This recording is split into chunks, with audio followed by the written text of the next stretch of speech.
Hi, in this video tutorial, you will learn how to print the advance receipt voucher with Hostbooks GST software.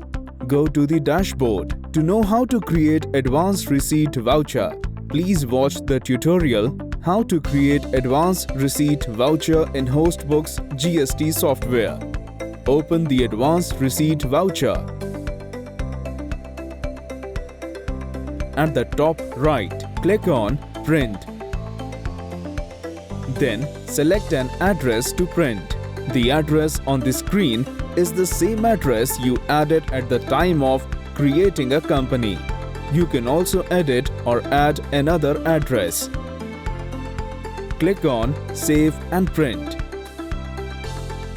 This is template 1. You can also have an option to change the template of the advance receipt voucher.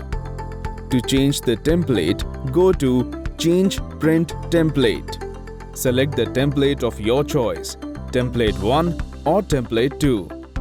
Click on Template 2. Click on Print.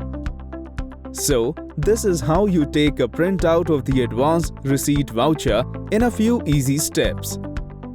Sign in to Hostbooks now for a seamless GST experience. Thanks for watching this video.